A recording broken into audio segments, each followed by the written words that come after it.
어머나 세상에, 너 혹시 영선이니? 상견례 자리에서 터진 이 한마디가 모든 것을 바꿨습니다. 40년 전 그녀를 거지라고 부르며 도시락을 뒤엎었던 그 소녀가 이제는 예비 사돈으로 앉아 있었습니다. 넌 여전하구나. 꾸밀 줄도 모르고. 그러니까 남편이 바람이 나지. 모욕은 40년 전과 똑같았습니다. 하지만 그녀는 몰랐습니다. 자신이 뱉은 그 말들이 정확히 자신의 현실이 될 거라는 것을. 오늘도 사연 지금 시작합니다. 늦가을의 햇살이 거실 깊숙이 스며드는 오후였습니다. 한영선은 마른 침을 삼키며 거울 앞에 섰습니다.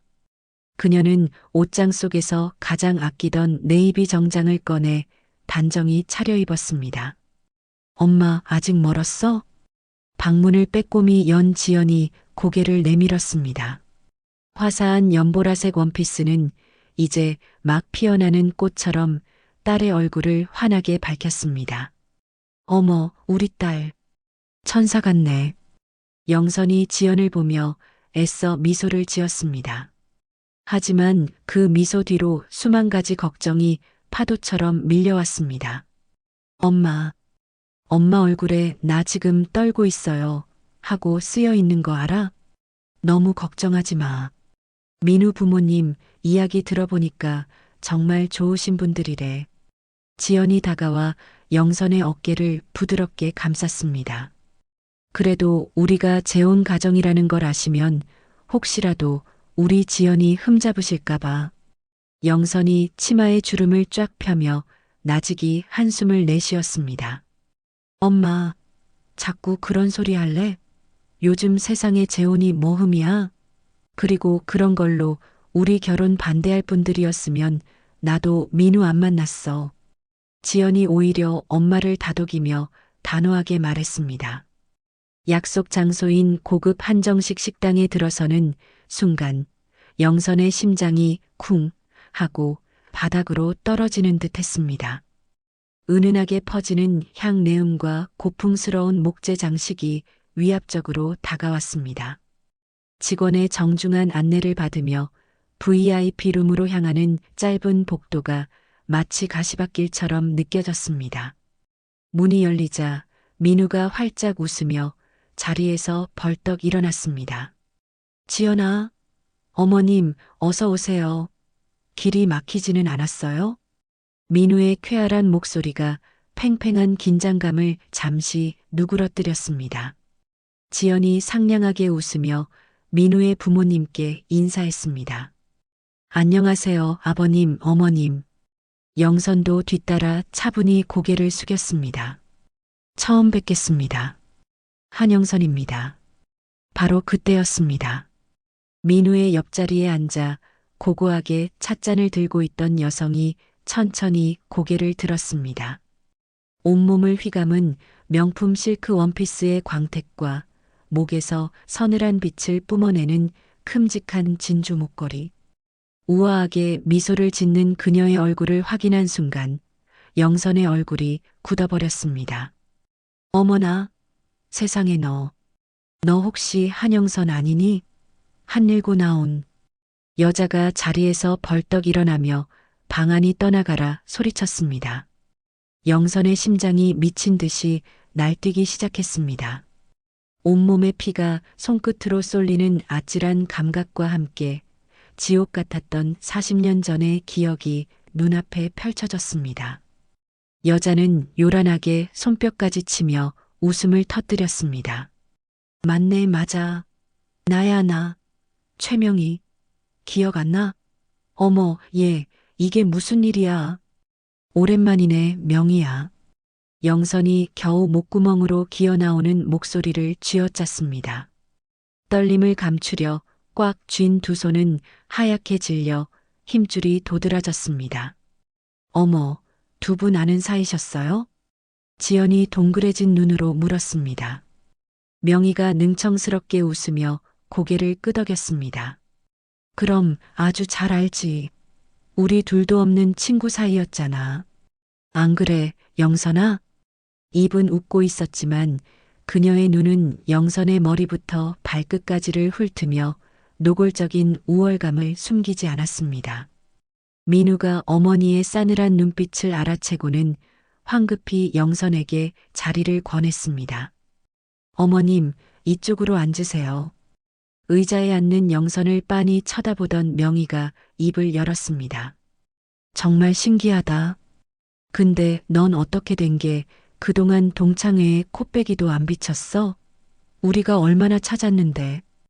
혹시 일부러 우리 피한 거야? 그 일 있고 나서? 명희의 목소리에는 뼈가 가득했습니다. 사정이 좀 있었어. 영선이 입술을 깨물며 대답했습니다. 아이고, 사정? 무슨 사정이 있었길래 친구 얼굴 한 번을 안 보여줘? 하긴, 너 졸업식 날에도 아주 난리가 났었지. 너희 아버지가. 명희가 신이 나서 말을 이어가려는 순간 남편인 박진수가 눈치를 주며 헛기침을 크게 내뱉었습니다. 여보, 그만. 음식 나왔어. 영선은 명희의 날카로운 시선에 온몸이 얼어붙는 것 같았습니다. 하지만 딸의 얼굴을 보며 무너지려는 마음을 간신히 붙잡고 억지 미소를 지어 보였습니다. 화려한 음식들이 상 위로 깔리기 시작하자 명희가 젓가락을 들며 기다렸다는 듯 입을 열었습니다. 그녀의 눈은 마치 먹잇감을 노리는 맹수처럼 번뜩였습니다. 근데 영선아, 너 재혼했다고 그랬지? 지금 남편은 뭐 하는 사람이야? 오늘같이 중요한 날 얼굴도 안 비추고. 영선이 물잔을 쥔 손이 파르르 떨렸습니다. 해외에 일이 있어서. 어머, 해외? 대단하네. 그럼 첫 번째 남편이랑은 왜 갈라선 거야? 아, 맞다. 동창회에서 내가 들은 게 있는데 그 사람이 바람나서 집 나갔다며? 맞니? 명희의 말 한마디에 식탁 위로 싸늘한 냉기가 흘렀습니다. 지연의 얼굴이 새빨갛게 달아올랐고 민우는 어쩔 줄 몰라 하며 어머니의 눈치만 살폈습니다. 어머니, 제발. 민우가 간신히 어머니를 말렸지만 명희는 코웃음을 쳤습니다. 왜? 내가 틀린 말했어? 사돈들 사이에 이 정도는 알아야지. 안 그러니, 영선아? 그 바람난 남편이 위자료는 두둑하게 챙겨줬고 명희는 영선의 수수한 정장과 자신의 화려한 명품 원피스를 번갈아 쳐다보며 비웃음을 흘렸습니다. 넌 여전하다. 꾸밀 줄도 모르고. 그러니 남편이 바람이 나지. 여자가 자고로 가꿀 줄 알아야 남자가 한눈을 안 파는 거야. 안 그래, 여보? 여보, 그만 좀 해. 남편 박진수가 조용히 제지했지만 명희의 기세는 하늘을 찔렀습니다. 뭘 그만해, 맞는 말이잖아. 지연이 참다 못해 일어서려 했습니다. 어머니, 말씀이 좀 지나치세요. 지연아. 영선이 딸의 손목을 잡으며 말렸습니다. 눈빛으로 참으라는 신호를 보냈습니다. 어머, 얘 좀 봐. 성격은지 엄마 안 닮았네. 눈 부릅뜨는 게 지 아버지 성깔 닮은 건가. 지연아, 너 솔직히 말해봐. 어릴 때 어렵게 살았지? 우리 민우랑은 다른 환경에서 자랐는데 어울린다고 생각하니? 명희가 지연을 향해 몸을 기울이며 물었습니다. 어렵게 자랐지만 엄마가 부족함 안 느끼게 해주시려고 노력하셨어요. 저 잘 컸습니다. 지연이 냉정하게 대답했습니다. 에이, 콩가루 집안 애들은 다 티가 나는 법이야. 어릴 때부터 눈칫밥 먹고 자라서 그런지 애가 눈빛이 아주 독하네. 박진수가 불편한 기색으로 아내의 팔을 가볍게 건드렸습니다. 여보, 음식이나 먹자. 왜? 동창 만나서 옛날 이야기하는 건데. 명희가 남편을 흘끔 보며 말했습니다. 명희야, 그만하자. 우리 아이들 결혼 이야기하러 온 자리잖아. 영선이 마침내 입을 열었습니다. 목소리는 떨렸지만 눈빛은 단호했습니다. 뭘 그만해? 이제 시작인데. 그래서 지금 남편은 뭐 하는 사람이야? 혹시 막노동이라도 뛰나? 영선이 입술을 꽉 깨물었습니다. 40년 전 교실에서 도시락을 까면서 거지 냄새 난다고 놀렸던 그 목소리가 귓가에 맴돌았습니다. 명희의 질문은 점점 더 날카로운 비수가 되어 영선의 심장을 파고들었습니다. 회사 다녀. 어느 회사? 대기업? 중소기업? 아니면 일용직? 명희의 질문이 날카로워졌습니다. 명희야, 이제 그만하자. 영선이 간신히 목소리를 짜냈습니다. 뭘 그만해? 우리 사돈되는 마당에 서로 알아야지. 솔직히 재혼한 여자가 괜찮은 남자 만날 확률이 얼마나 돼? 명희가 팔짱을 끼며 비웃었습니다. 딸이 엄마 팔자 따라간다는 말도 있던데 그 팔자 어디 가겠냐고. 그 나쁜 기운이 우리 민우한테 옮으면 어쩔 거야. 민우가 젓가락을 내려놓으며 일어났습니다.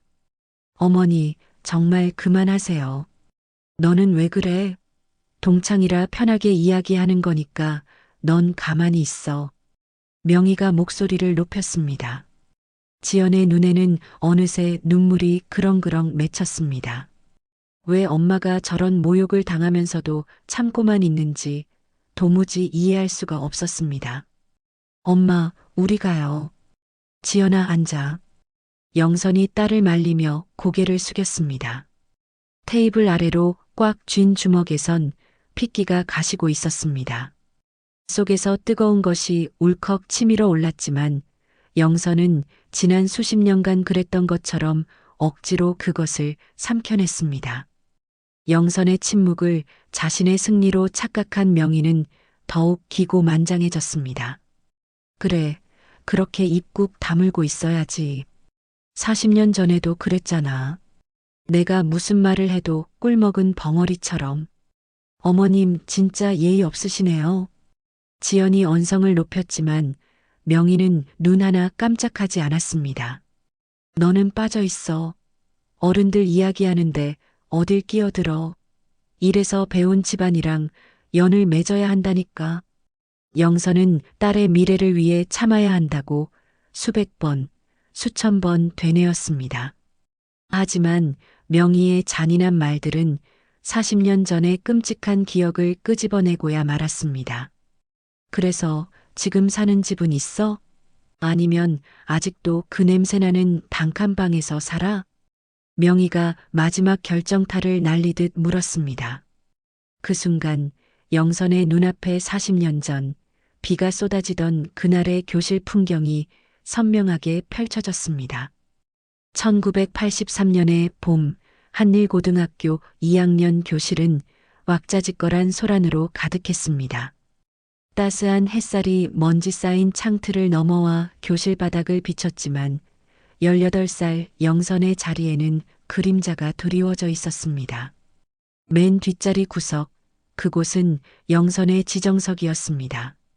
하도 빨아 색이 바랜 회색 교복과 실밥이 터져나온 소매 끝은 그녀의 가난을 고스란히 드러냈습니다.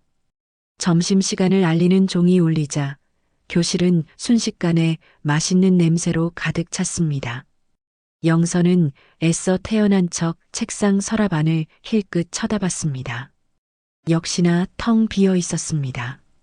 어젯밤 아버지의 술주정과 어머니의 울음소리가 아직도 귓가에 쟁쟁했습니다. 어머, 얘들아, 저것 좀 봐. 한영선, 오늘도 도시락이 없나 봐.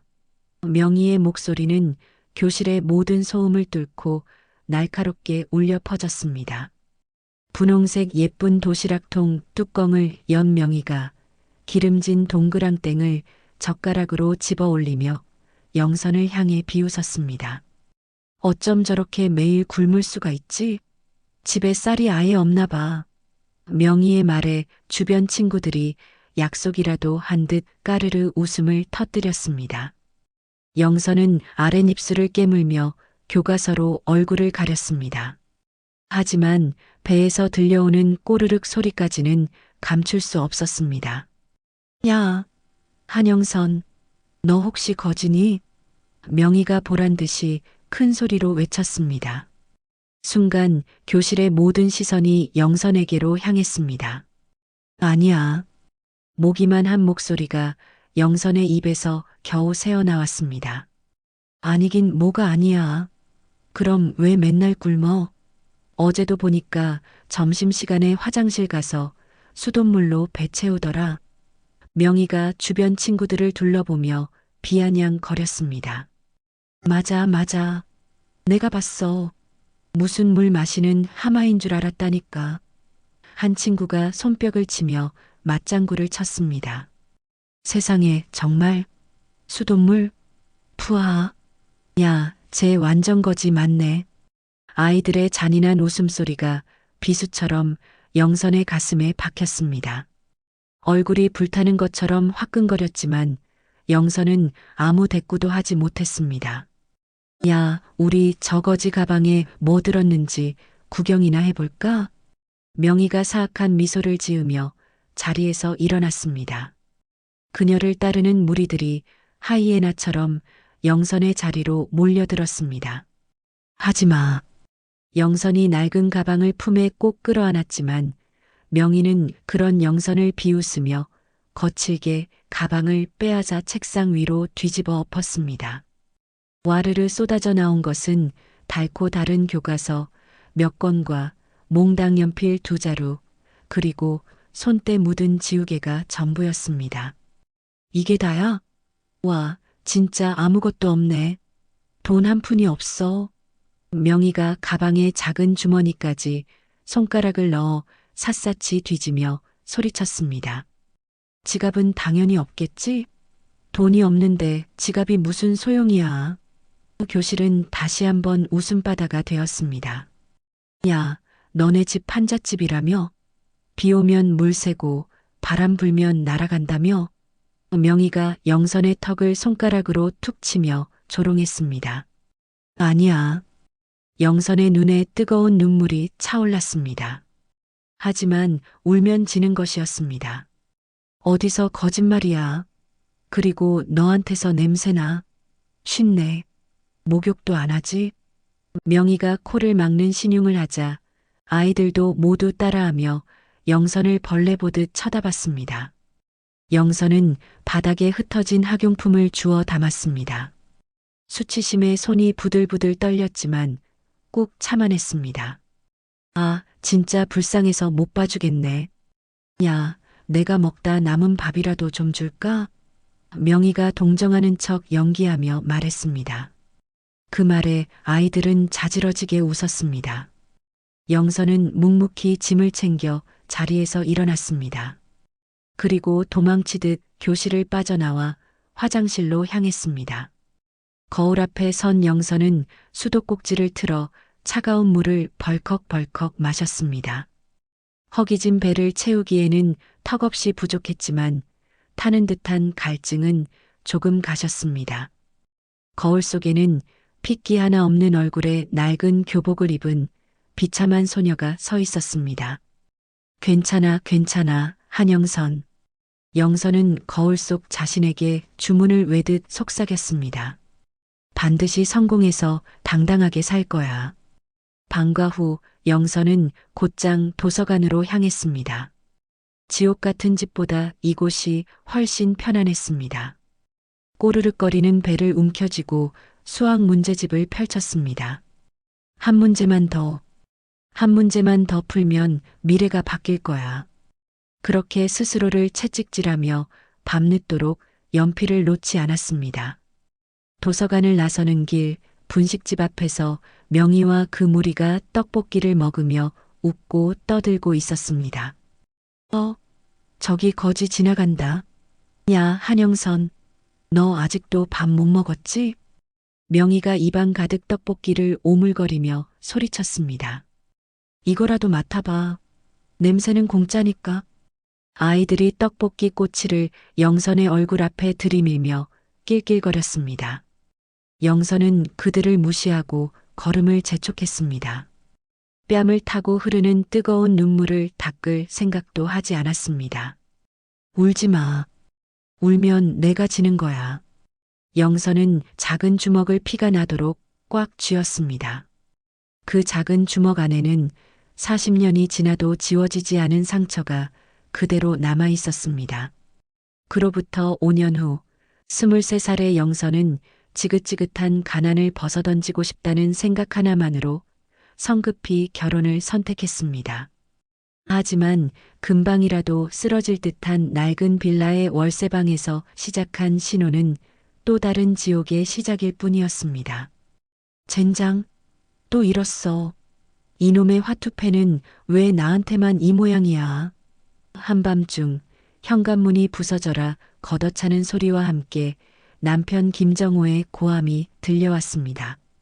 영선은 갓 태어난 지연을 품에 안고 방구석으로 몸을 움츠렸습니다. 여보, 제발.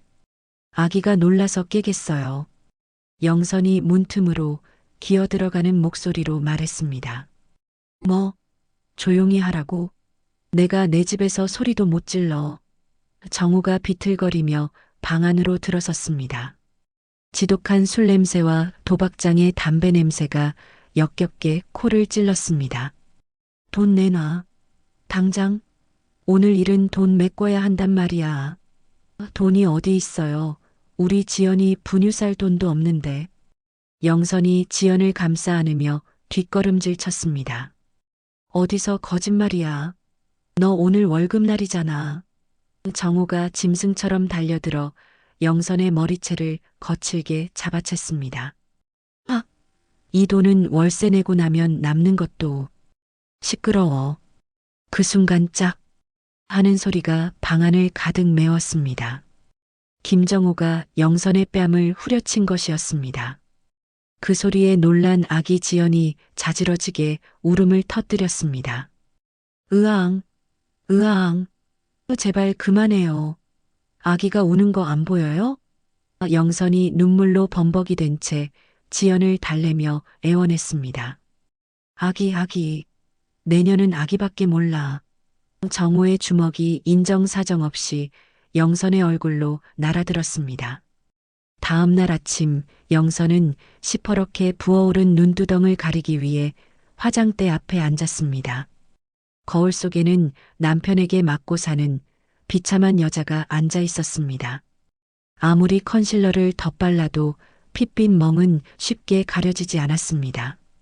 우리 딸, 엄마 돈 벌고 올게. 옆집 할머니 말씀 잘 듣고 있어야 해. 포대기에 쌓인 지연은 엄마의 멍든 얼굴을 그저 빤히 쳐다볼 뿐이었습니다. 회사에 출근하자 동료들이 수군거렸습니다. 어머, 영선 씨, 얼굴이 왜 그래요? 남편이랑 싸웠어요? 아니에요. 어젯밤에 계단에서 굴렀어요. 영선은 입술을 깨물며 거짓말을 했습니다. 그날 밤 정호는 낯선 여자 향수를 온몸에 묻히고 들어왔습니다. 누구 만나고 오는 길이에요? 영선이 떨리는 목소리로 물었습니다. 네가 알 거 없어. 정호가 소파에 드러누워 담배부터 입에 물었습니다. 아기가 있는데 담배는 좀. 시끄러워. 내가 내 집에서 담배도 못 피우냐. 정호가 뿜어낸 담배 연기가 어린 지연의 얼굴 위로 자욱하게 퍼졌습니다. 그런 지옥 같은 날들은 5년이나 계속되었습니다. 결정적인 사건은 지연이 5살이 되던 해에 일어났습니다. 그날따라 만취한 정호가 인사불성이 되어 집에 들어왔습니다. 엄마, 아빠 무서워. 지연이 엄마의 등 뒤로 숨었습니다. 괜찮아, 우리 딸. 얼른 방에 들어가 있어. 영선이 딸을 방으로 밀어 넣으려는 순간이었습니다. 어딜 가? 저 계집애도 오늘 버르장머리를 단단히 고쳐놔야겠어. 정우가 지연을 향해 시뻘건 손을 번쩍 쳐들었습니다. 안 돼. 영선이 본능적으로 지연의 앞을 막아섰습니다. 비켜. 저게 누굴 닮아서 눈을 저렇게 똑바로 뜨고 쳐다봐. 정우가 영선을 밀치고 지연에게 다가갔습니다. 그만하라고 했어. 영선이 처음으로 악을 쓰며 소리쳤습니다. 그리고 정우의 팔을 미친 듯이 물어뜯었습니다. 아, 이 여자가 진짜 미쳤나? 내 딸한테 손끝 하나만 대봐. 당신 죽고 나 죽는 거야. 영선의 눈에서 살기가 번뜩였습니다. 지난 몇 년간 짓밟혔던 모든 서름과 분노가 한순간에 폭발했습니다. 당신이 나를 때리고 무시하는 건 다 참았어. 하지만 내 딸은 안 돼. 내 딸은 절대 안 된다고. 이 미친 여자가. 정우가 휘두른 주먹을 영선은 피하지 않았습니다. 오히려 그 주먹을 온몸으로 받아내며 딸을 지켰습니다. 그날 밤 영선은 뜬 눈으로 밤을 새웠습니다. 그리고 해가 뜨자마자 이혼 서류를 준비했습니다. 그때부터 영선의 처절한 홀로서기가 시작되었습니다. 낮에는 닥치는 대로 일했고 밤에는 야간 대학원에서 경영학을 공부했습니다. 할머니, 저희 지연이 좀 부탁드릴게요. 수업 끝나면 바로 달려올게요. 걱정 말고 다녀와. 공부 열심히 해야 우리 지연이 호강시켜주지. 이웃집 할머니의 따뜻한 말 한마디가 큰 힘이 되었습니다. 도서관 구석에서 어린 지연을 무릎에 앉히고 공부하는 날도 많았습니다. 엄마, 우리는 언제 아빠랑 같이 살아? 친구들은 다 아빠 있는데. 6살 지연이 색연필로 아빠 얼굴을 그리며 물었습니다. 지연아, 엄마가 아주 멋진 사람이 돼서 우리 딸 세상에서 제일 행복하게 해줄게. 조금만 기다려줘. 영선이 딸의 머리를 쓰다듬으며 약속했습니다. 정말? 그럼 엄마가 꼭 약속 지킬게. 영선은 딸의 잠든 얼굴을 보며 몇 번이고 다짐했습니다. 반드시 성공해서 이 지긋지긋한 가난과 폭력의 대물림을 내 대에서 끊어버리겠다고 말입니다. 지연이 10살이 되던 해 영선은 작은 전자부품 회사의 기획팀장으로 밤낮 없이 일했습니다. 어느 날 오후 회사 전체가 발칵 뒤집혔습니다. 국내 최대 기업인 태원그룹의 대표가 직접 회사를 방문한다는 소식이었습니다. 한 팀장, 오늘 발표에 우리 회사 명운이 걸렸어. 알지? 사장이 흥분으로 벌개진 얼굴로 영선의 어깨를 툭툭 쳤습니다. 네, 사장님. 최선을 다하겠습니다. 영선은 수없이 검토한 발표 자료를 다시 한번 넘기며 차분하게 대답했습니다. 약속된 오후 3시 회의실 문이 열리고 잘 다려진 정장 차림의 중년 남성이 들어섰습니다. 훤칠한 키에 부드러우면서도 강단 있는 인상, 그가 바로 태원그룹의 대표 강태원이었습니다. 안녕하십니까? 강태원입니다. 태원의 중저음 목소리가 회의실을 가득 채웠습니다. 영선은 자신을 향하는 그의 따뜻하면서도 날카로운 눈빛에 순간 숨을 멈췄습니다. 기획팀장 한영선입니다. 영선이 자리에서 일어나 정중하게 인사했습니다. 발표는 완벽했습니다. 영선은 막힘없이 회사의 기술력과 비전을 설명했습니다. 품질 관리 시스템이 아주 인상적이군요. 이 정도 기술력이면 해외 시장에서도 충분히 통하겠습니다. 태원이 날카로운 눈으로 자료를 훑으며 말했습니다. 네, 맞습니다. 내년부터 동남아 시장 진출을 목표로 준비하고 있습니다. 영선의 목소리에는 흔들림 없는 자신감이 배어 있었습니다. 태원의 눈이 흥미롭다는 듯 빛났습니다. 수많은 납품업체를 다녀봤지만 이런 작은 회사에서 이토록 당찬 기획팀장은 처음이었습니다. 이 모든 계획을 한 팀장님께서 직접 담당하신 겁니까? 네.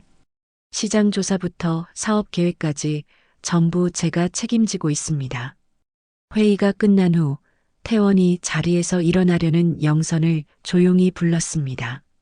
한 팀장님, 잠시 시간 괜찮으시다면 커피 한잔하며 이야기 좀 더 나누고 싶습니다. 아, 제가 곧 아이를 데리러 가야 해서.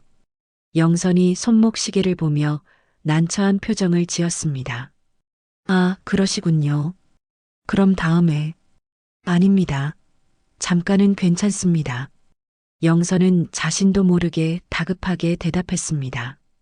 놓치고 싶지 않은 기회였습니다. 그날 이후 태원은 업무 협의를 핑계로 자주 회사를 찾아왔습니다. 그리고 대화는 언제나 일 이야기로 시작해 영선의 개인적인 이야기로 흘러갔습니다. 어느 날 태원이 조심스럽게 마음을 드러냈습니다. 한 팀장님은 참 특별한 분 같습니다. 일에 대한 열정도 삶을 대하는 태도도 과찬이십니다. 영선이 어색하게 웃으며 선을 그으려 했습니다. 혹시 업무 외적인 일로 따로 뵐 수 있겠습니까? 태원의 용기 있는 고백에 영선은 고개를 숙였습니다. 죄송합니다, 본부장님. 저는 이혼한 경험도 있고 아이도 딸린 몸입니다. 그런 건 조금도 중요하지 않습니다. 태원이 망설임 없이 단호하게 말했습니다. 제게 중요한 건 한영선이라는 사람 그 자체입니다. 과거는 상관없습니다. 영선은 놀라움에 고개를 들었습니다. 자신의 과거를 흠으로 보지 않는 남자는 태어나서 처음이었습니다. 며칠 후 영선은 큰 결심을 하고 태원과의 약속 장소에 나갔습니다. 물론 딸 지연의 손을 꼭 잡고서였습니다. 안녕하세요, 지연 양. 태원이 지연의 눈높이에 맞춰 무릎을 굽히며 다정하게 인사했습니다. 안녕하세요. 지연은 낯선 아저씨가 무서워 엄마의 등 뒤로 숨었습니다. 엄마한테 이야기 많이 들었어요. 그림을 아주 잘 그린다고요. 태원의 진심 어린 태도에 지연은 조금씩 경계심을 풀었습니다. 그날 이후 태원은 영선이 아닌 지연이의 마음을 얻기 위해 노력했습니다. 주말마다 함께 놀이공원에 가고 서툰 솜씨로 지연이 좋아하는 김밥을 싸주기도 했습니다. 영선은 그런 두 사람의 모습을 보며 꽁꽁 얼어붙었던 마음이 녹아내리는 것을 느꼈습니다. 엄마, 태원 아저씨가 우리 아빠였으면 좋겠어. 어느 날 밤 잠자리에 들기 전 지연이 불쑥 말했습니다. 지연아, 아저씨랑 있으면 엄마가 맨날 웃잖아. 나도 아저씨가 세상에서 제일 좋아. 딸의 순수한 한마디가 영선의 마음을 세차게 흔들었습니다. 그 주 주말 태원은 영선과 지연을 고급 레스토랑으로 초대했습니다. 그리고 작은 반지 상자를 꺼내 영선의 앞에 내밀었습니다. 영선 씨, 저와 결혼해 주십시오. 태원이 영선의 손을 잡으며 진심을 담아 말했습니다. 제가 영선 씨와 지연이의 든든한 울타리가 되어주고 싶습니다. 영선의 눈에서 뜨거운 눈물이 뺨을 타고 흘러내렸습니다. 이번 눈물은 슬픔이 아닌 벅찬 행복의 눈물이었습니다. 네, 좋아요. 영선이 고개를 끄덕이자 태원은 그녀를 따뜻하게 안아주었습니다. 그 품 안에서 영선은 길고 길었던 지옥이 마침내 끝났음을 직감했습니다. 재혼 후 강태원의 대저택에서 살게 된 영선은 여전히 작은 방 한 구석에서 옷을 갈아입고 있었습니다. 거대한 드레스룸이 있었지만 평소 입던 검소한 옷들만 한쪽 구석에 걸어놓았습니다. 태원이 사준 고급 옷들은 그대로 옷장에 걸려 있을 뿐이었습니다. 여보, 왜 맨날 그 옷만 입어? 태원이 영선의 어깨를 감싸며 물었습니다. 이게 편해서요. 영선이 머리를 빗으며 대답했습니다. 내가 사준 옷들도 있잖아. 예쁜 것들 많이 샀는데 나한테는 너무 과해요. 영선이 고개를 저었습니다. 지연이도 마찬가지야. 지연이 하고 싶은 거 다 해줘. 아낌없이다. 태원이 의자에 앉으며 진지하게 물었습니다. 지연이가 당당하게 살 수 있게 도와주면 되잖아. 영선의 손이 멈췄습니다. 빗질하던 손을 내려놓고 태원을 바라봤습니다. 제가 예전에 명희 이야기한 거 기억해요? 과거에 명희 같은 사람들을 보면서 느꼈어요. 영선이 조심스럽게 말을 꺼냈습니다. 돈이 많으면 사람이 변해요. 지연이도 그렇게 변해버릴까봐 두려워요. 그런데 그게 교만해지고 다른 사람 무시하고 돈으로 모든 걸 해결하려고 하고 영선의 목소리에 걱정이 묻어났습니다. 명희처럼 되는 건 절대 싫어요. 태원이 영선의 손을 잡았습니다. 지연이는 당신을 닮아 착하고 현명한 아이야. 그렇게 쉽게 변하지 않아. 환경이 사람을 만드는 법이에요. 저는 지연이가 돈의 노예가 되는 걸 보고 싶지 않아요. 영선의 목소리는 단호했습니다. 다음 날 지연의 학부모 모임이 있었습니다. 영선은 평소처럼 검은색 블라우스에 회색 치마를 입고 학교에 갔습니다. 다른 학부모들은 명품 가방을 들고 화려한 옷을 입었지만 영선은 소박한 가방 하나만 들었습니다. 지연이 엄마는 항상 단정하시네요. 한 학부모가 영선에게 말했습니다. 감사해요. 영선이 겸손하게 인사했습니다. 우리 남편이 백화점 운영하는데 혹시 필요한 거 있으면 연락 주세요. 할인해 드릴게요. 다른 학부모가 자랑스럽게 말했습니다. 고맙습니다. 영선이 미소만 지었습니다. 지연이 엄마는 남편분이 뭐 하시는지 들은 적이 없네. 공무원이세요? 호기심 많은 학부모가 물었습니다. 회사 다녀요. 영선이 간단히 대답했습니다. 어느 회사? 대기업이에요? 그냥 회사원이에요. 영선이 더 자세한 말을 피했습니다. 학부모들이 서로 자녀 자랑을 시작했습니다. 우리 아이 피아노 학원에서 1등 했어요. 저희는 태권도 대회에서 금메달 땄어요. 영어 학원에서 제일 잘한다고 칭찬받았어요. 영선은 조용히 듣기만 했습니다. 지연이도 피아노를 잘 치고 공부도 우수했지만 자랑하지 않았습니다. 지연이 엄마는 뭐 전해줄 소식 없어요?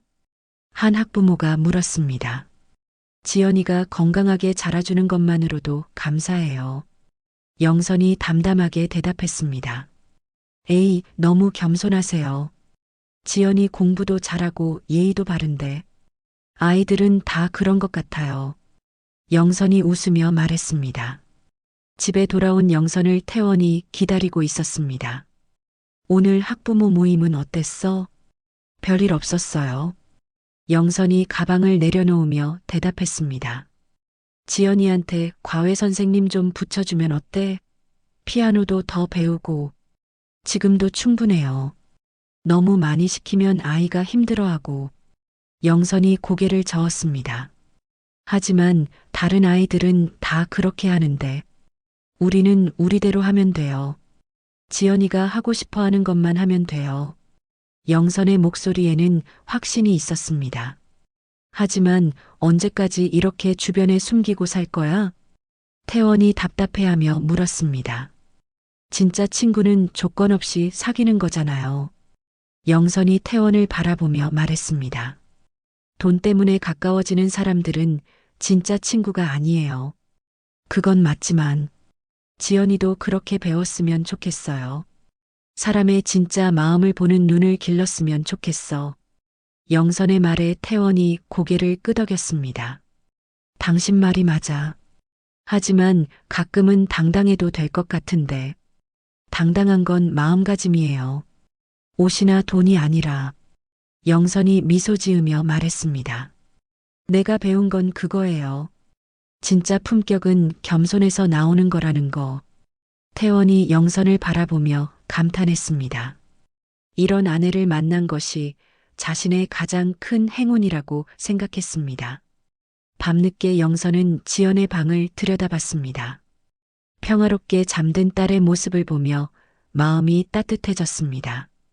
이 아이만큼은 진짜 사람됨을 아는 사람으로 키우겠다고 다짐했습니다. 그렇게 지난 40년의 세월이 주마등처럼 영선의 머릿속에 스쳐 지나갔습니다. 그때 눈앞에 명희가 영선의 테이블을 툭툭 치며 말했습니다. 뭔 생각을 그렇게 골똘히 해? 영선은 더 이상 참을 수 없었습니다. 의자를 뒤로 밀며 천천히 일어났습니다. 얼굴은 창백했지만 눈빛만은 담담했습니다. 죄송합니다. 저희는 이만 가보겠습니다. 영선이 최명희의 남편 박진수를 바라보고 정중하게 인사했습니다. 어머, 벌써? 음식도 다 안 먹었는데? 명희가 가짜 놀란 표정을 지으며 말했습니다. 응, 더 이상 정상적인 대화가 오고 갈 수 없는 자리인 것 같아. 영선이 가방을 들며 대답했습니다. 역시 예전 그대로네. 도망가기는 여전히 1등이야. 명희가 큰 소리로 웃으며 말했습니다. 마치 자신이 완전히 승리한 것처럼 우쭐해했습니다. 뭐든 중간에 포기하는 게 습관이지. 그러니까 결혼도 실패하고. 지연이 참다 못해 일어섰습니다. 어머니 너무하세요. 지연아 가자. 영선이 딸의 손을 잡으며 말했습니다. 민우도 황급히 자리에서 일어났습니다. 지연아 잠깐. 민우가 지연을 따라 나섰습니다. 야 민우야. 어디가? 명희가 소리쳤지만 민우는 돌아보지 않았습니다. 식당 밖으로 나온 영선은 지연과 민우를 바라봤습니다.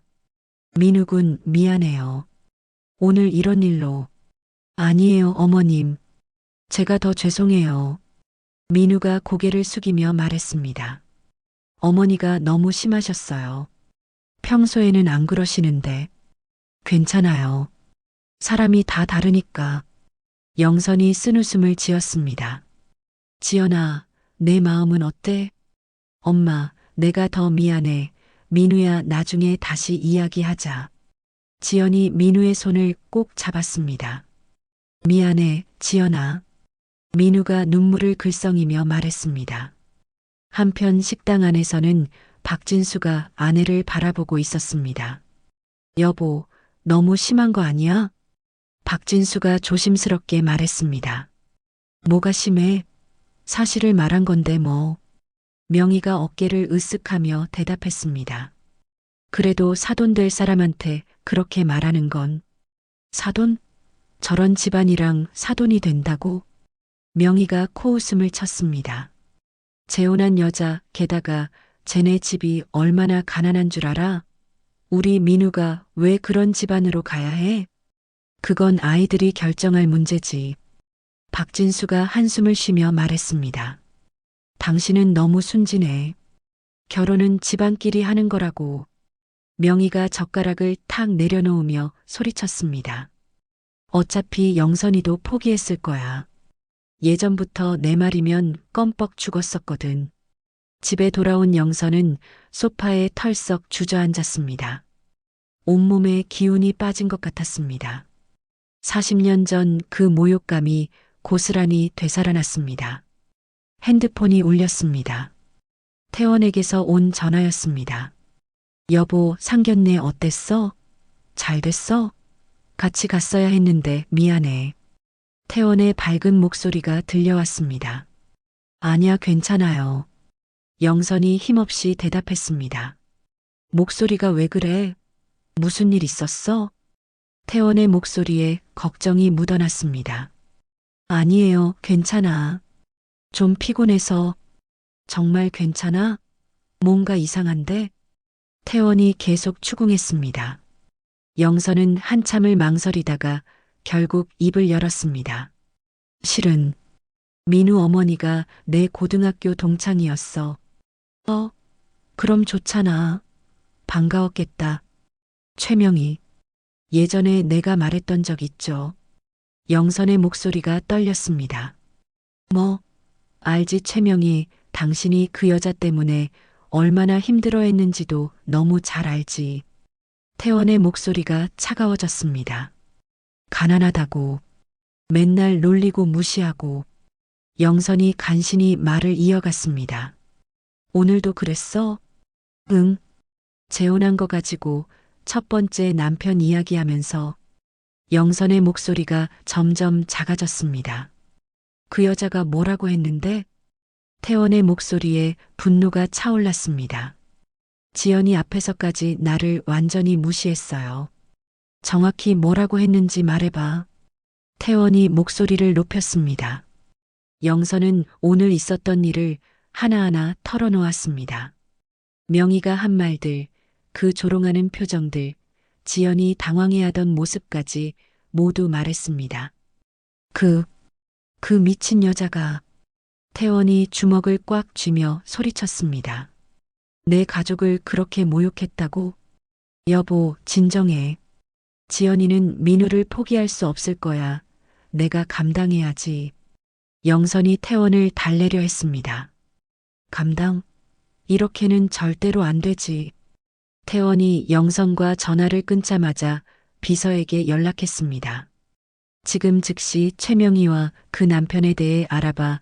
사생활부터 회사 생활 아무거나 전부 다. 다음 날 새벽 동이 트기도 전인 6시. 강태원 그룹 본사 최고층에 위치한 회장실에는 이미 불이 환하게 켜져 있었습니다. 해외 출장에서 막 돌아온 태원은 집무실 책상에 앉아 서류 대신 전화기를 들었습니다.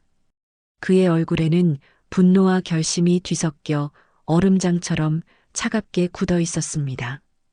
김 팀장, 어젯밤에 내가 지시한 건 어떻게 되어가고 있나? 태원의 목소리는 강철처럼 단단했습니다. 회장님, 밤새 한숨도 안 자고 알아봤습니다. 1차 보고서는 오늘 오후 중으로 올리겠습니다. 전화기 너머로 김 팀장의 피곤하지만 결의에 찬 목소리가 들려왔습니다. 내일 4시 전까지 내 책상 위에 정리해서 올려놔줘. 고마워. 태원이 전화를 끊고 통유리창 너머로 아직 어둠에 잠긴 도시를 내려다봤습니다. 그의 눈빛은 감히 자신의 가족을 건드린 자들을 향한 서슬퍼런 분노로 이글거렸습니다. 오후 4시 정각, 김 팀장이 두꺼운 보고서 파일을 들고 회장실로 들어섰습니다. 회장님, 최명희와 그 남편 박진수에 대한 신상 정보입니다. 김 팀장이 파일을 책상 위에 올려놓았습니다. 핵심만 보고해. 태원이 파일을 펼치며 턱짓했습니다. 먼저 최명희의 과거입니다.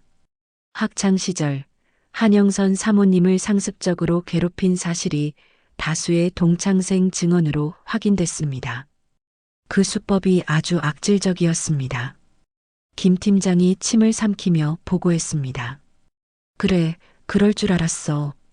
계속해. 태원의 표정에 아무런 변화도 없었습니다. 현재 상황은 더 가관입니다. 김 팀장이 다른 파일을 꺼내 펼쳤습니다. 남편 박진수, 현재 같은 회사 여직원과 부적절한 관계를 맺고 있습니다. 김수진 27입니다. 증거는 호텔 출입 CCTV, 두 사람이 함께 사용한 신용카드 내역, 그리고 결정적인 사진들입니다. 김 팀장이 책상 위에 사진 몇 장을 뿌렸습니다. 사진 속에는 박진수가 젊은 여자와 호텔 로비에서 낯 뜨거운 애정 행각을 벌이는 모습이 선명하게 담겨 있었습니다. 이게 다가 아닙니다. 박진수는 현재 5억 원에 달하는 사채 빚을 지고 있습니다. 5억? 태원의 눈썹이 꿈틀거렸습니다. 그리고 내연녀 김수진은 현재 임신 3개월입니다. 뭐라고? 태원의 눈빛이 칼날처럼 날카로워졌습니다. 박진수가 아파트까지 얻어주며 살림을 차렸더군요. 물론 최명희는 이 모든 사실을 까맣게 모르고 있습니다. 태원이 주먹으로 책상을 쿵 내리쳤습니다.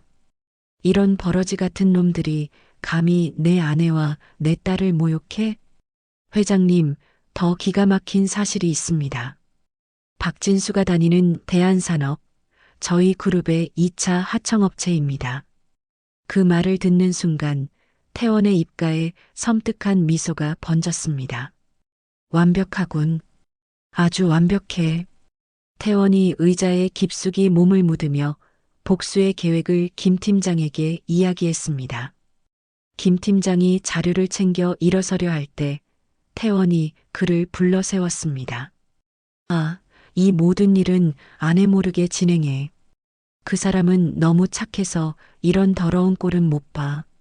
알겠습니다, 회장님. 김 팀장이 회장실을 나간 후 태원은 홀로 남아 창밖을 바라봤습니다. 그의 입에서 나직한 음조림이 흘러나왔습니다. 최명이 네가 뿌린 씨앗, 이제 거둘 시간이다. 아주 처절하게. 상견례로부터 정확히 3일 후 박진수는 늘 그랬듯 의기양양하게 회사에 출근했습니다. 하지만 사무실에 들어서는 순간 싸늘하게 가라앉은 공기를 느꼈습니다. 동료들은 그를 보자마자 귀갯말을 속삭이며 슬금슬금 자리를 피했습니다. 박 과장님, 사장님께서 찾으십니다. 여비서가 평소와 달리 잔뜩 굳은 얼굴로 말했습니다. 사장실 문을 열고 들어서자 사장이 책상 너머에서 지옥의 사자 같은 표정으로 그를 노려보고 있었습니다. 앉아. 사장이 책상 위로 서류 한 장을 툭 던졌습니다. 해고 통지서였습니다. 사장님, 이게 갑자기 무슨... 태원그룹에서 바로 어제 연락이 왔어. 우리와의 모든 거래를 끊겠다고. 사장이 책상을 주먹으로 내리치며 고함쳤습니다. 그 이유가 바로 당신 때문이라고. 제가 뭘 어쨌다고요. 전 아무 잘못도.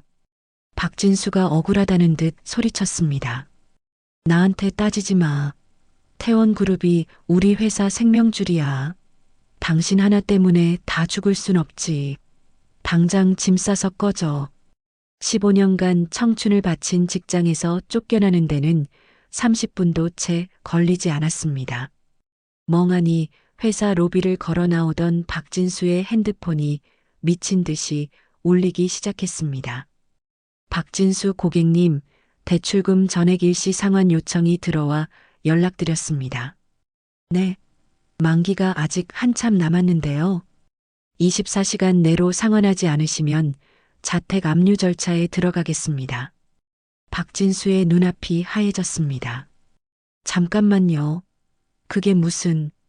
전화는 매정하게 끊겼고 연이어 신용카드 정지를 알리는 문자가 날아들었습니다. 같은 시각 최명희는 고급 요가원에서 우아하게 스트레칭을 하고 있었습니다. 하지만 주변 회원들의 수군거림이 심상치 않았습니다. 어머, 저 여자 남편 회사에서 잘렸다며? 그렇게 잘난 척은 혼자 다 하더니 꼴 좋다. 명희의 귀에 그대로 꽂혔습니다. 그녀는 자세를 풀고 고개를 번쩍 들었습니다. 뭐라고요? 방금 제 얘기하신 거 아니죠?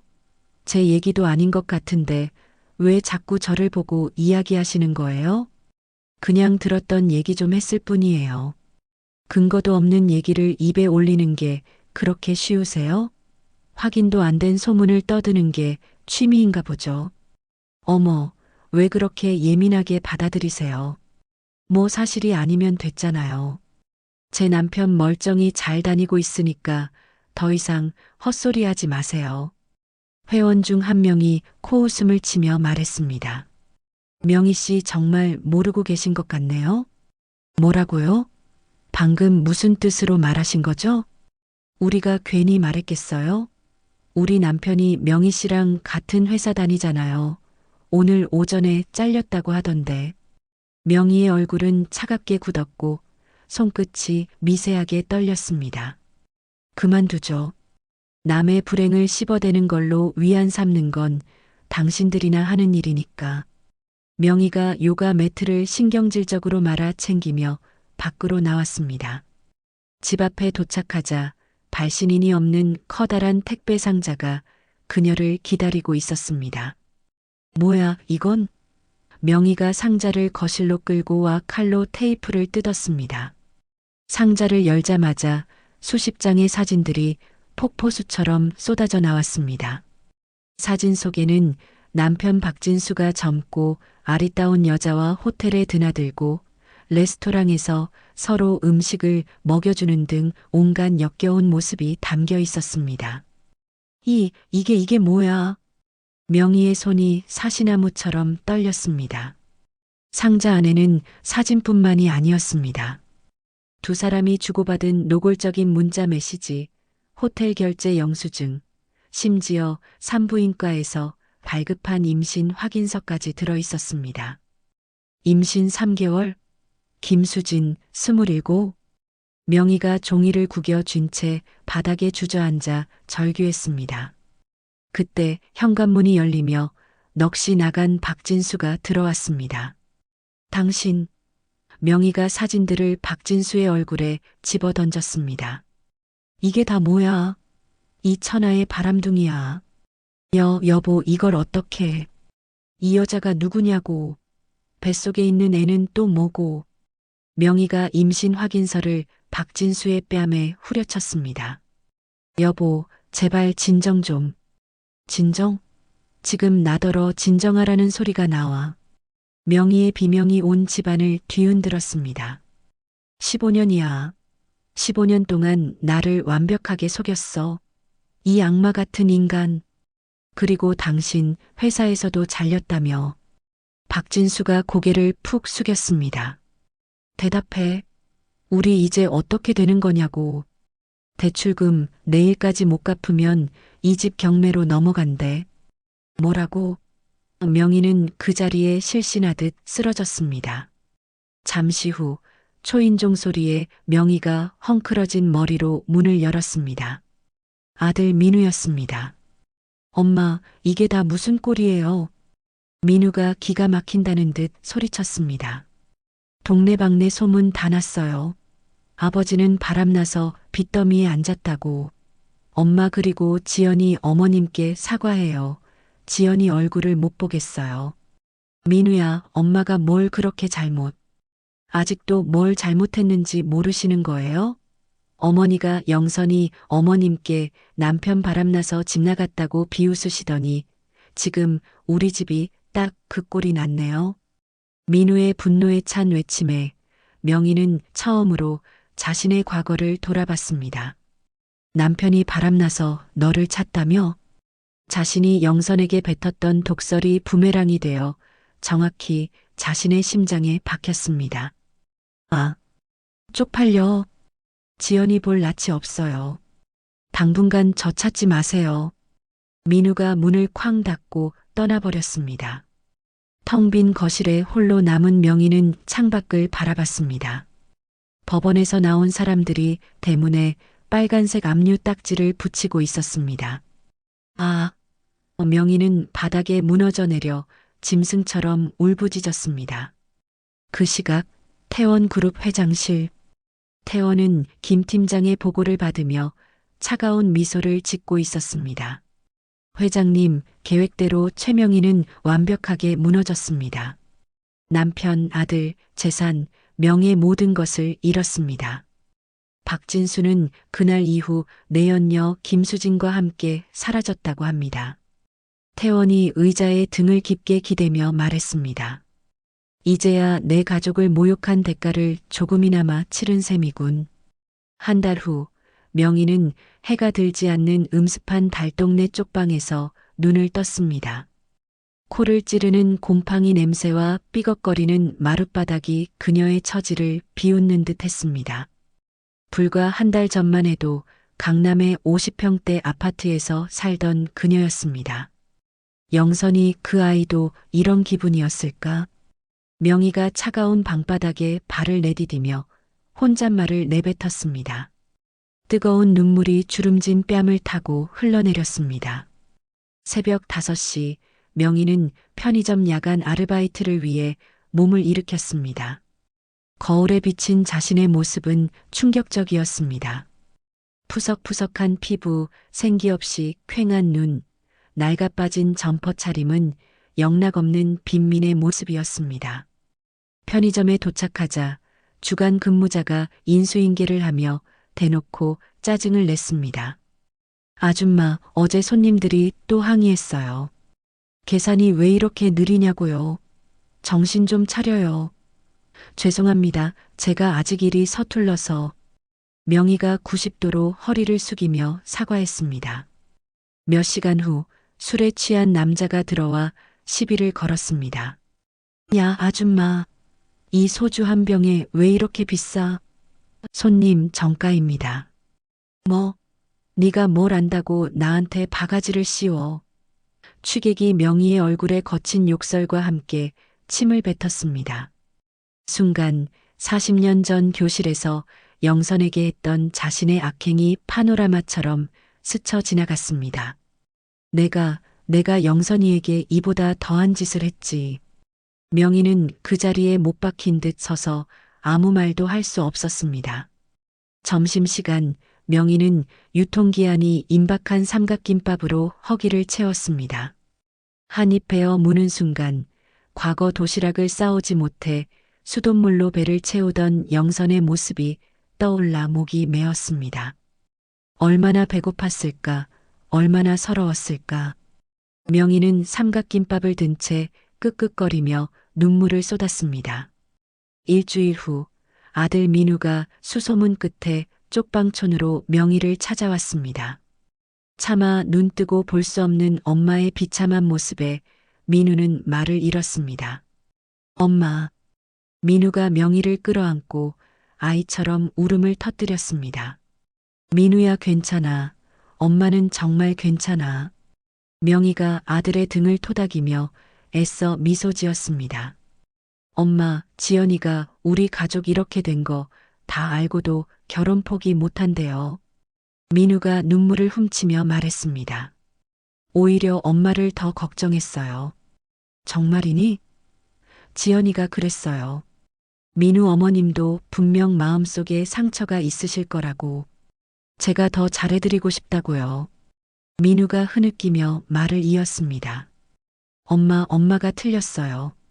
그 사람들은 우리보다 훨씬 더 마음이 큰 사람들이에요. 그렇게 엄마가 무시하면 안 되는 사람들이라고요. 그 순간 명희의 가슴이 와르르 무너져 내렸습니다. 내가 짐승만도 못한 짓을 했구나. 40년 전에. 명희는 바닥에 주저앉아 땅을 치며 통곡했습니다. 내가 잘못했다. 내가 다 잘못했어. 명희는 민우와 헤어진 뒤 터벅터벅 쪽방촌 계단을 올랐습니다. 좁은 방 안에 들어서자 삐걱거리는 문이 닫히며 어두운 고요가 감쌌습니다. 낡은 매트 위에 몸을 던지듯 앉은 그녀는 천장을 멍하니 바라보다가 이내 두 손으로 얼굴을 감쌌습니다.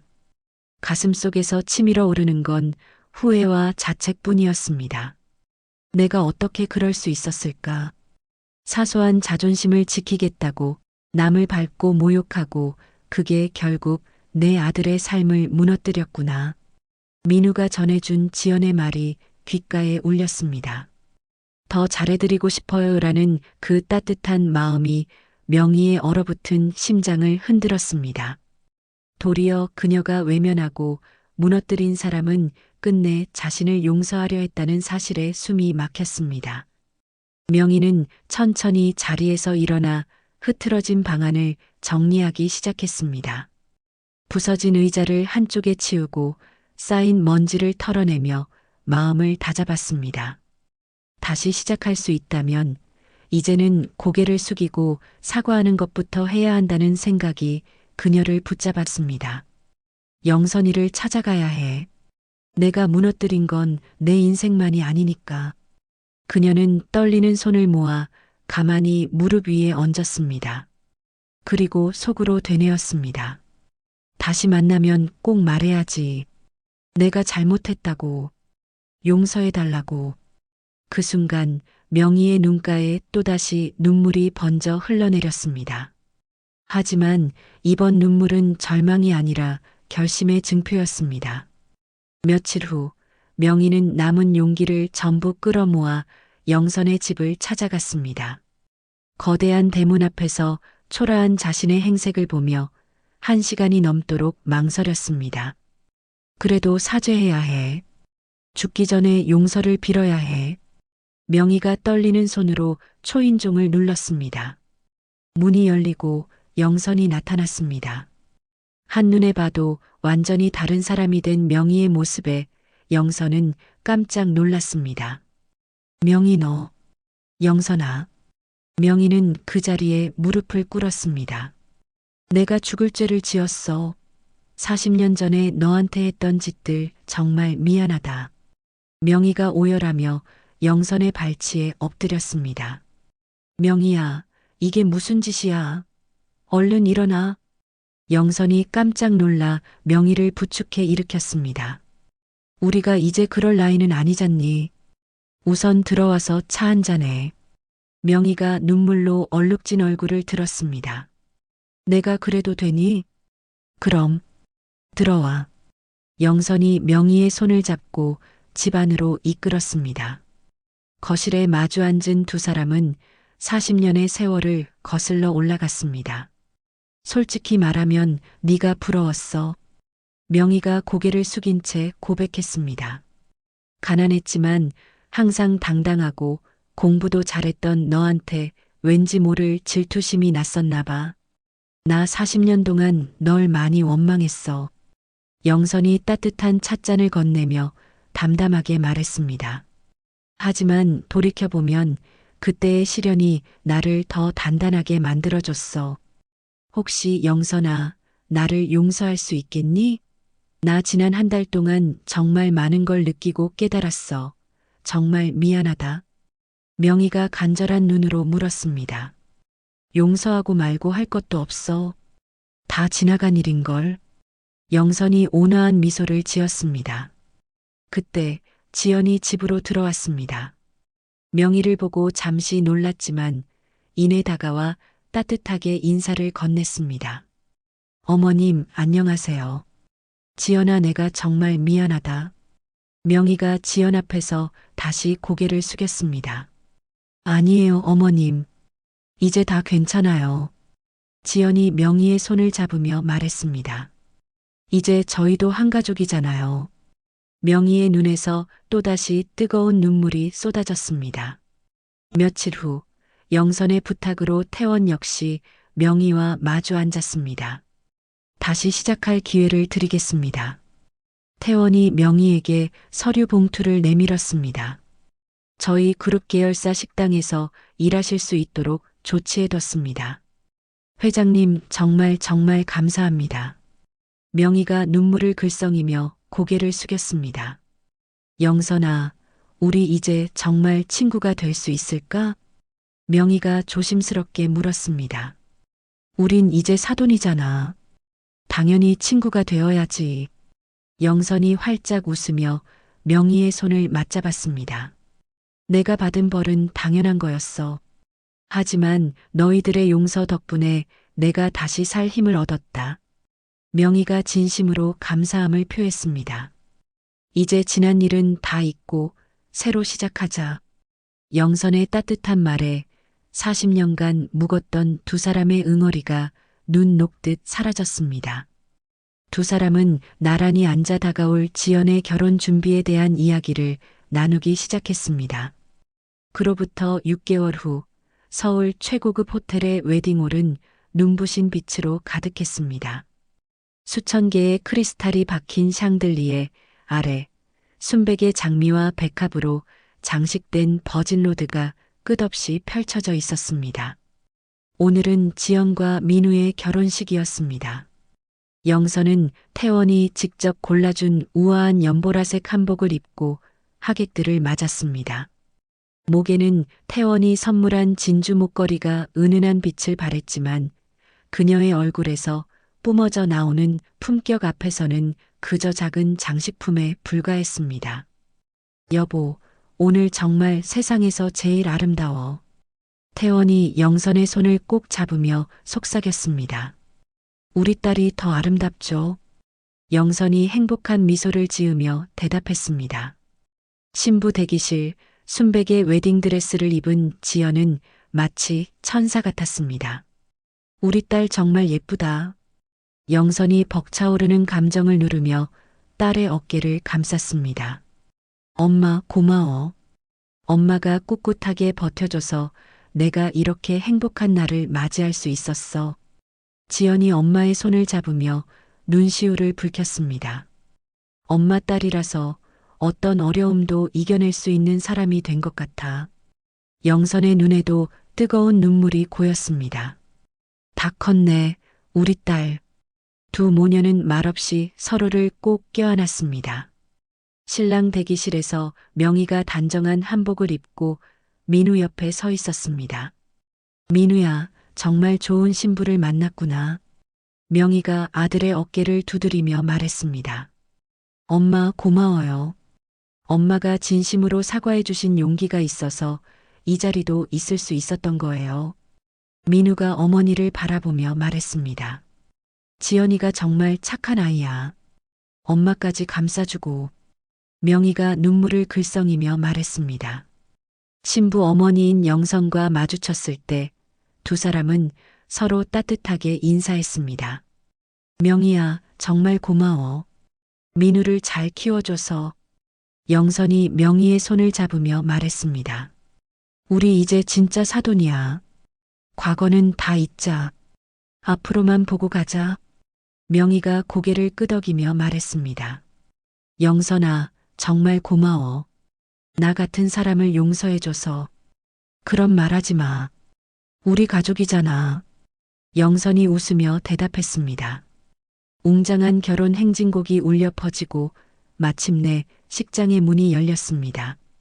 태원이 지연의 손을 잡고 버질로드를 걸어 들어왔습니다. 지연을 시집 보내는 태원의 얼굴에는 자랑스러움과 뿌듯함이 가득했습니다. 아빠, 정말 고맙습니다. 지연이 태원을 보며 나직이 말했습니다. 세상에서 제일 예쁜 내 딸인데 당연하지. 태원이 지연의 손을 더 꽉 잡아주었습니다. 재단 앞에서 기다리던 민우는 눈부신 지연의 모습에 넋을 잃었습니다.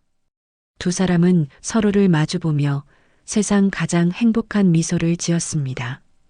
피로 연장, 태원이 마이크를 잡고 축사를 시작했습니다. 오늘 저는 세상에서 가장 사랑하는 딸을 시집 보냈습니다. 태원의 목소리에 벅찬 감동이 실려 있었습니다. 지연이는 제게 신이 주신 가장 큰 선물입니다. 그리고 오늘 민우라는 든든한 아들까지 얻었습니다. 하객들의 뜨거운 박수가 쏟아졌습니다. 태원은 영선을 향해 돌아보며 말했습니다. 그리고 이 모든 기쁨을 함께 해준 나의 아내 한영선 씨에게 바치고 싶습니다. 당신 덕분에 내 인생이 완벽해졌습니다. 영선은 행복한 눈물을 흘리며 고개를 끄덕였습니다. 영선과 명희는 나란히 앉아 행복에 겨운 아이들을 바라봤습니다. 우리 아이들 정말 예쁘다. 그렇지? 그러게 말이야. 이제 정말 다툼 없이 행복하게만 살았으면 좋겠어. 두 사람은 서로를 보며 따뜻하게 미소 지었습니다. 결혼식의 마지막 가족사진 촬영 시간이 되었습니다. 영선과 태원, 지연과 민우, 그리고 명희까지 모두가 한자리에 모여 카메라를 향해 환하게 웃었습니다. 40년의 악연과 상처가 마침내 사랑과 용서로 치유되는 순간이었습니다. 정말 행복하다. 영선이 가슴 벅찬 목소리로 중얼거렸습니다. 길고 긴 어둠의 터널을 지나 마침내 찾아온 눈부신 행복이었습니다. 그로부터 3년 후 영선과 태원의 집 거실은 따스한 햇살과 아이의 웃음소리로 가득했습니다. 지연이 낳은 2살배기 손주 민호가 통통한 엉덩이를 흔들며 거실을 아장아장 걸어다니고 있었습니다. 민호야, 이리 온. 할머니한테 안겨보자. 영선이 두 팔을 벌리자 민호가 할미 하고 외치며 달려와 품에 쏙 안겼습니다. 영선은 손주의 보드라운 뺨에 얼굴을 부비며 생각했습니다. 이 아이는 상처 없이 사랑만 듬뿍 받으며 자라게 해줄 거야. 엄마 덕분이에요. 엄마가 얼마나 강하고 멋진 분인지 제가 민호한테 평생 이야기해 줄 거예요. 지연이 엄마의 어깨에 기대며 말했습니다. 그때 현관벨이 울리고 민우가 문을 열자 명희가 커다란 과일 바구니를 들고 서 있었습니다.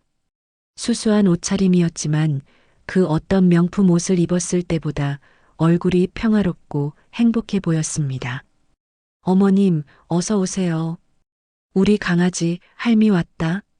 명희가 과일 바구니를 내려놓자마자 민호에게 달려가 번쩍 안아 올렸습니다. 아이고, 우리 손주. 며칠 사이에 또 컸네. 명희가 민호의 볼에 뽀뽀 세례를 퍼붓자 거실은 웃음바다가 되었습니다. 서재에서 나온 태원이 그 모습을 보며 흐뭇하게 웃었습니다. 사부인, 어서 오십시오. 회장님, 아니 사돈어른. 매번 이렇게 환대해 주시니 몸둘 바를 모르겠습니다. 명희가 공손하게 인사했습니다. 에이, 사부인은 이제 정말 가족끼리 왜 이러실까? 태원이 손사래를 치며 명희를 소파로 이끌었습니다. 온 가족이 소파에 둘러앉아 민호의 재롱을 보며 이야기꽃을 피웠습니다. 영선아, 가끔 그런 생각을 해. 우리가 어떻게 이렇게 한 가족이 됐을까 하고. 명희가 영선의 손을 잡으며 말했습니다. 그러게 말이야. 40년 전에는 상상도 못할 일이었는데. 영선이 웃으며 대답했습니다. 그땐 정말 미안했다. 내가 바닥까지 떨어져 보고 나서야 내가 얼마나 어리석었는지 깨달았어. 명희가 진심 어린 눈으로 말했습니다. 아니에요, 어머님. 지난 일은 다 지나간 거예요. 우리 지금부터만 생각해요. 앞으로는 함께 잘 지내면 돼요. 지연이 명희의 손 위로 자신의 손을 포겠습니다. 어머님 덕분에 제가 더 단단해졌는걸요. 그 말에 명희의 눈가가 촉촉해졌습니다. 너 같은 며느리를 얻은 게 내 인생 최고의 행운이다. 태원이 민호를 무릎에 앉히고 비행기를 태워주며 말했습니다. 사람은 누구나 실수를 할 수 있지.